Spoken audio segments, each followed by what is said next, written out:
Trading can be very confusing, but with the right people, it can be a lot easier. Today is your last chance to join the A1 trading community. We are doing a big sale for Black Friday. By 11:59, the sale door will close. So make sure you get in, join us, and enjoy all the perks available to members.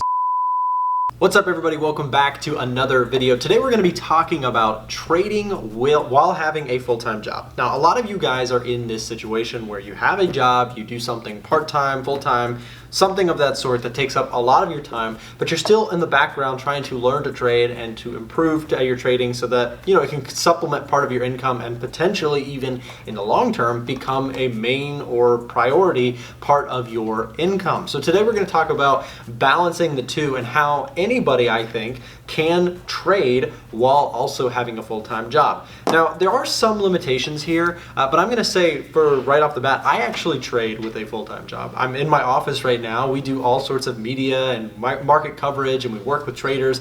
So I have a business while still doing all of my trading. In fact, my charts are open on the other room. So I think that it is very, very possible for somebody to still have a full-time job, be doing things, while also trading and managing their money in the financial markets as well. So how do you balance it? How do you do it? Well, for me, I'm going to say right off the bat also that I'm a swing trader. So I'm not trading the markets all day long every day. I'm not scalping the markets. I'm not spending 6 hours a day trading. For me, it usually is only about 1 to 2 hours a day that I'm actually making some sort of actions in the market, or predictions, or I'm building a strategy, or whatever I'm doing, right? It usually only takes me 1 to 2 hours a day. Now, granted, when I first started trading, when I was first learning, it was much more than this. I was spending a lot of time researching and doing back tests and that sort of thing as well. So I want to say, if you're very early on in your stage of trading, it's probably going to take you more time to get to a point where you're actually feeling successful at it. But once you get to a point where you have built up some success,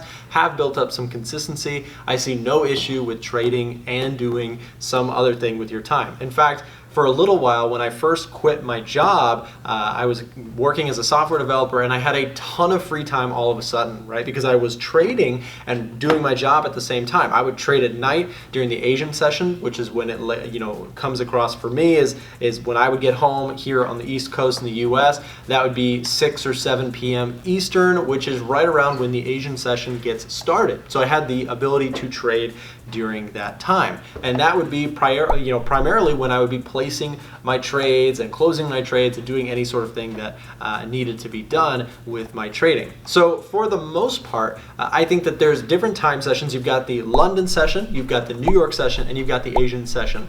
And one of these is most likely going to fall into your schedule in some time or another, unless you're just working 15-hour days and you have no time at all. For the most part, once you get a strategy developed and you start feeling consistent, it really shouldn't take too long each day. If you are swing trading or going for trades that don't take a tremendous amount of effort and time, I see no issue with just taking time at the end of your day, or for some people prefer it at the start of their day, to place their trades and execute and that sort of thing. So for me, I like trading during the Asian session because it allows me to come back from work, get settled in, do my analysis, take any trades that I want, and go from there. And that is still what I do for the most part. But because my work now is revolving around trading, and we create content, we do all sorts of stuff during the day, I'm also able to look at my charts anytime I need to make sort of adjustments if necessary. But for the most part, again, only 1 to 2 hours a day at this point.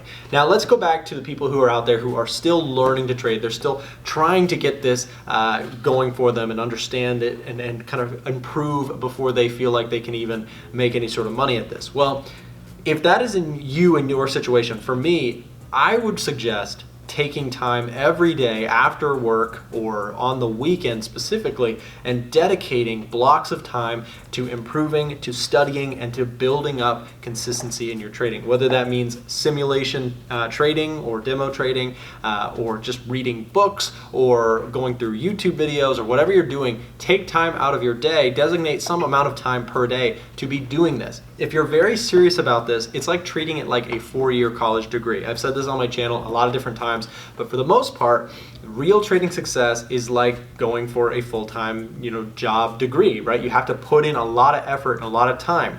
Fortunately, learning to trade doesn't cost a lot of money, so you're not going to go drop, $20,000 a year or more on a college or a university to get the knowledge that you need for that job. But in fact, you can actually learn to trade for free. There's a ton of stuff for free out on the YouTube as well as on the internet for people to learn. So for me, it's really just finding ways to dedicate blocks of time to improving as a trader, working around your schedule to actually fit in time to, of course, do your job, do it correctly, and then when you get home, have time blocked out to actually learn the skills required to trade successfully. Now, slowly and steadily, if you do improve and you do build it up, then you might at some point have the choice to go full-time as a trader. It's not going to be easy, it's not going to be quick, and it's going to take a lot of capital, time, and energy invested into this stuff to actually get to that point. But if you do decide that that is something that you want, then that's maybe a goal for you. But for me, it's actually not the goal, because I did do just trading and my YouTube channel, which took a very small amount of time compared to a full-time job and trading did.